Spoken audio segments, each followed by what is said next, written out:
Hi guys, Dean McHenry here from Sentient Archery, and this is part 3 on how to choose the correct recurve bow for you. So in the first part we talked about the difference between modern recurve equipment and sort of more training bow, club bow equipment, and just kind of what the pros and cons are there. And then we moved on to sort of the different considerations for what to choose in terms of materials and brand and accessories and fittings and so on.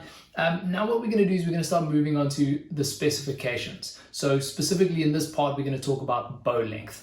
So in the next part, we're going to talk about bow poundage, and there is a little bit of a relationship between bow length and bow poundage. So I'm going to try and focus on length for this video and then really focus on the poundage, but we might need to talk about poundage at the same time. So let's start with defining it. What do we mean by bow length? So I've got my bow here again, and this is a 70-inch bow. So some people would think that you just basically take a measurement from the tip of the limb to the tip of the limb straight across, and that's going to be your bow length. But that's actually not correct. Bow length is measured roughly along the contours of a recurve bow. So your string length is that straight line across, but your string length and your bow length are not going to be the same. So this is a 70-inch bow, and while you would mark it as a 70-inch string, it's not actually 70 inches, it's a little bit shorter than that, because the 70 inches is marked along those contours. Okay, it doesn't really matter, you don't need to understand where that measurement comes from. What you really need to understand is figuring out how to get to that length and what is the correct length for you. Okay, so let's talk about riser and limb combinations. So getting to a 70-inch bow requires a certain combination of the riser length and the limb length. So for any length of bow, you need to know what riser and limb combination to get you to that desired length. Okay, so to help you visualize this, I've created a little table that is going to give you on the left side your riser length, and then on the top of the table you've got limb length, and then basically by just kind of aligning them up, you'll see that with that limb and that riser, that's going to then be the bow length that you get. So I'll pull that up here and I'll show you.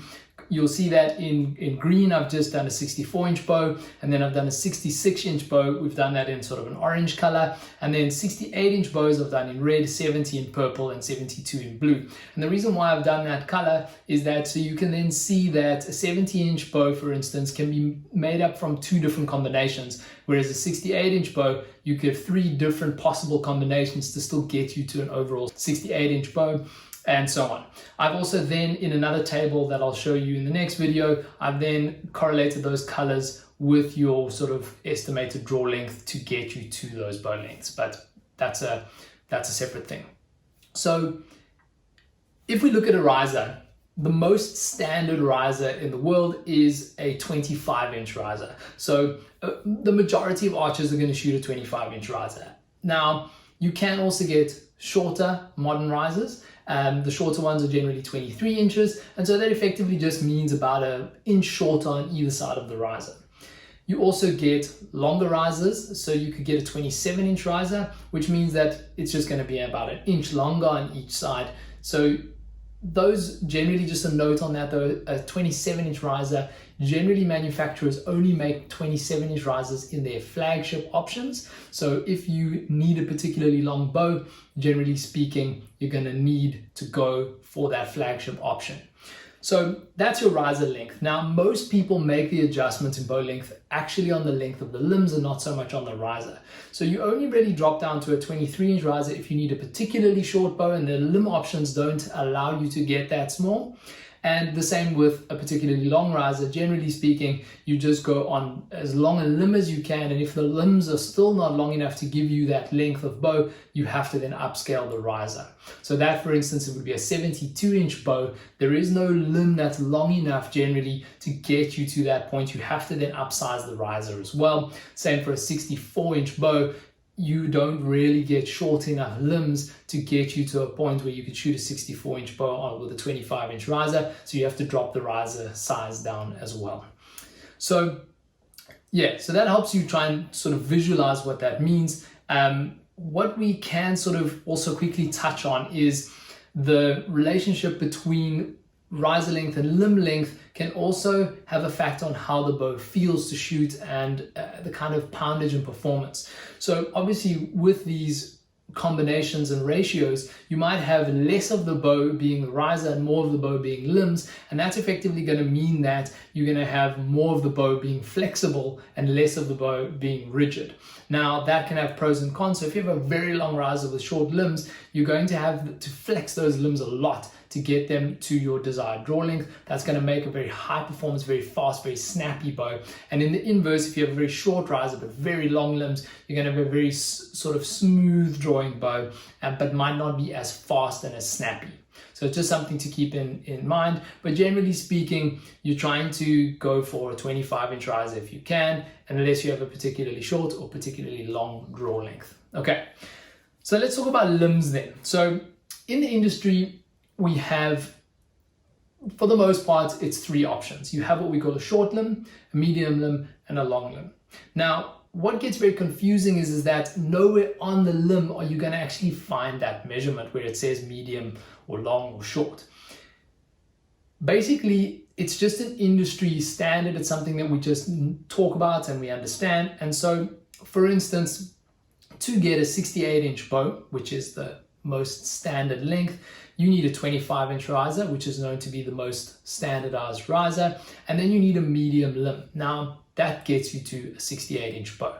So a medium limb is actually then marked as a 68. So what they do is they just put that in a 25-inch stock riser and they call it a 68-inch limb. If you refer to a 70-inch limb, it usually also means that you've put that in a 25-inch riser, and that means the bow length is 70 inches. Same with a 66, also in a 25-inch handle. But for instance, these are what we would call 70-inch limbs. If I were to put this in a shorter riser, 23-inch for instance, as you can see on the table, it's going to actually get me to a 68-inch bow, not a 70-inch bow. So that's where the confusion comes in. So I'm going to pull this up nice and close for you so you can see it again. But just to show you how that specification is marked out on a limb, so when you're looking to buy one from a shop or an online shop, you can get a better idea of how to figure out to get the right length. So take a look over here. What we can see is that the first line over here, it says 25H, then it says 70-28. Then the next line underneath that, it says 23H, 68-30. So the first line means 25H is handle. So in a 25-inch handle, which is the riser, which is exactly what I've got over here, it'll be a 70-inch bow. The 28 is then going to be the poundage. Then the next line is if I put it in 23 handle or 23H, so that's a shorter riser now, it's going to be a 68-inch bow, and the poundage is now going to be a little bit higher. Now, let's not talk too much about the poundage first. What we're just looking at there is that this is considered a 70-inch limb, but can be a 68-inch if you put it in a shorter riser, but it could also be a 72-inch if you put it in a longer riser. So like I said, this is a little bit of a confusing topic, and you can kind of get yourself talking in circles about it, but basically you need to know with your riser, what length is this bow going to be if I put these limbs into that riser? Okay, so reference the table, take a good look at it, and figure it out from there. That's going to be the easiest way for you to understand or get to that desired length. Why does bow length actually matter? So I'm going to use a club bow over here just to demonstrate the two reasons why bow length matters and why you need to get a bow that is sort of in the right range or length for you. Now, the first thing is going to be what we call sort of finger pinch on the string. Now, what you can see is as I draw this bow back, if I draw it a little bit, that V created in the string is very wide, okay? But as I draw the bow further and further and further back, the V in the string there pinches down and becomes in a more acute angle. Now, if you have a very short bow, but you have a long draw length, that angle becomes extremely acute, and with 3 fingers on the string, into that angle, you have the string wanting to really close down on the fingers, and that's what we mean by sort of finger pinch. That is not a desirable thing to have in terms of getting effective release. It puts too much strain on the fingers, you can hurt your fingers, you can damage your fingers over a period of time, and you tend to then pinch against the arrow as well, so you can have arrow interference. Just generally speaking, it's not a good or not a desired thing to have. Okay, so that's the first thing. So you need a bow that's going to be the right length for you based on your draw length so that you can get that angle in the string in a desirable space. The wider the angle, the less effect on the fingers, the better it's going to be for release and so on. Okay, the next thing as well is poundage and limb performance. So again, if I draw this bow only a short way and I release, there will be power, but it's not going to be using the effectiveness of the limb. The limb needs to draw back and flex enough to get into a nice range. Limbs like to work in a particular area of flex, okay? So they get back, they flex nicely, and that means they're gonna return to shape, you're gonna get a lot of performance, and you're gonna get the best out of your limbs if you're drawing into that right range, if you're drawing far enough back. So underdrawing is gonna give you very little power, but then overdrawing has arguably an even worse problem. Now, if I just keep drawing the string back and back, what happens is from the second I start drawing, the poundage is going to be quite low. And for every increment that I draw back further, you get a poundage increase. Okay, so if you draw low, you're not actually getting a lot of performance. If you keep drawing though, you're going to get past that area where the limb really likes to behave or likes to perform, and then you get into an area known as stacking.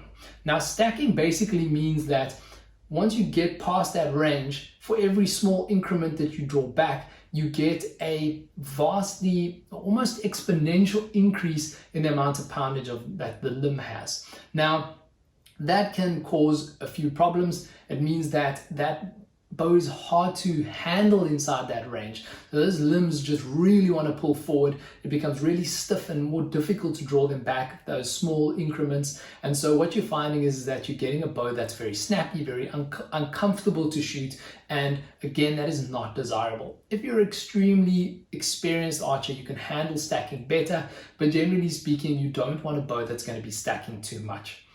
For a shorter, say, hunting recurve bow, a bow that stacks like that is not too much of an issue. You're only shooting a couple of arrows in a session.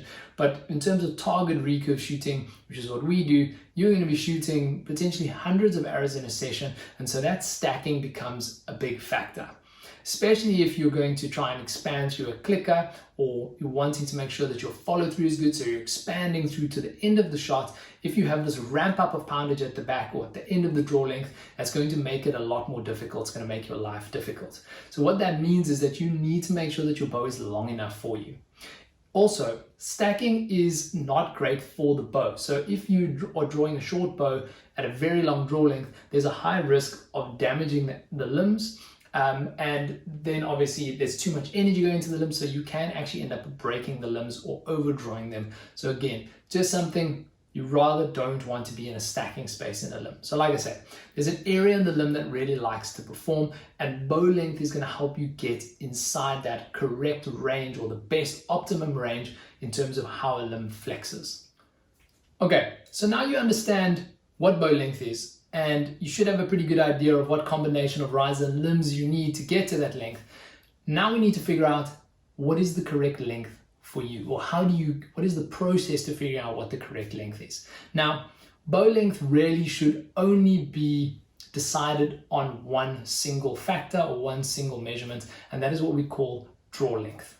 Now, I'm going to do an entirely different video on how to establish what your correct or true draw length is, but basically just to quickly touch on it, is that effectively it is when you draw the arrow back or the bow back to a full draw position in correct and good form, you then measure the distance from the knocking point, or where that arrow is attached to the string, all the way to the pivot point of the handle, or pivot point of the bow, which is usually the deepest part of the handle, the throat of the bow over here, which is also very often aligned with the back pressure button hole, plus 1.75 inches, which usually brings you to roughly the front of the riser or the front of the bow. So that is known across the industry as your draw length. So how you do that is you actually use a measuring arrow or a measuring stick or something like that, that's then going to have inch increments on the actual arrow shaft. You draw that back in the bow and you measure then roughly to the pivot point of the handle, which is usually where the pressure button is, and then you add 1.75 inches on top of that, and that's going to give you your draw length. Now, That draw length then is going to then dictate the optimum bow length. So again, I've created another table for this just so that you can actually see. Ideally, this is just a guide. It's just a rough guide to give you an idea of if this is the range, this is kind of the area that I'm drawing in, then this is probably the right length bow. Now, there are quite a few factors as well. So different manufacturers have different geometry in their limbs and their risers. So this is never an absolute thing. It is just a guide to give you a ballpark figure. Now, if you're sort of in the middle of the range, then you know that this is going to be a safe, very safe graph for you to use. You know that if you are sitting at, let's say, 26 inches, you can see the range there, it's in orange, you're sort of sitting halfway between 25 and 27, you know that a 66-inch bow is going to be almost perfect for you. If you're, however, sitting on sort of 27 inches, you're on the cusp between two different bow lengths, I would generally actually push you for the longer one. It is better to have a bow that is maybe a touch too long for you than it is to have a bow that is too short for you. So generally speaking, we always push you for a slightly longer bow. It's just going to perform better. You're going to end up with a smoother draw, a little bit more forgiving and more controlled setup. Okay, so take a quick look at this table again. You can see there what I've done is, let's look at 23 to 25 inches is going to be a 64-inch bow, 25 to 27, roughly a 66, 27 to 29, roughly are going to be a 68-inch bow, 29 to 31 inches, 70, and anything longer than 31 inches, you need a 72-inch bow. There are some brands that are bringing sort of extra short and extra long limbs, but just to keep it simple so that you can get the concept across, I've kept it to the industry standards. So that is going to be the 3 limb lengths and the 3 riser lengths and combinations of those to get to your estimated bow length. But there are, like I said, extra long limbs. So if you had a 33-inch draw length, you would probably actually want to see if you can get a 74-inch bow. But it's an unusual setup, and it's not something that we see often. And in fact, for a very long time, not even 72-inch bows existed on the market. Okay, so like I said, this is a little bit of a tricky topic, and I hope that I haven't sort of talked too much in circles, and I hope that I've got it across in a pretty logical sense. The only thing that I really want to touch on with this part is just the string length issue. Like I said at the beginning of the video, your string length and your bow length are not going to be the same. So I'll do a whole video talking specifically about strings and string length, but really what you want to just focus on is get a string that is set up correctly for your bow. In the early stages, that is probably going to come from a pro shop or a range. Somebody, or maybe your coach, for instance, is going to make up that string for you. Stock strings are not ideal, and the reason for that is because different brands have slightly different tolerances, slightly different designs in terms of geometry, and even the limb tips are slightly different. So where the string actually seats on the tip of the limb is not always in the same place. So using a stock, say 68 or 70-inch string is not always going to, in fact, seldom going to give you the correct length string for that bow. So really my advice only at this point is make sure that you have a string custom made specifically for your riser and limb combination. And the best way to do that is to actually take your limbs and your riser to somebody who can make you strings. We do that as well. And then get them to size the bow for you. They'll have a couple of different strings, different combinations. They'll pop them on and they'll check to see how your bow braces on that length. And then they're going to make a string specifically for that bow. It's worth mentioning at this point that I have created a blog post specifically for this video series talking about how to choose the correct recurve bow. And in that blog post, I've then got these tables there for you to reference. So I'm going to just put the link directly to that blog post in the description below. So you can go through and go and check that out. I've just sort of also laid out the overall process of choosing the correct recurve bow for you in point form. And then of course, embedded the videos there for you.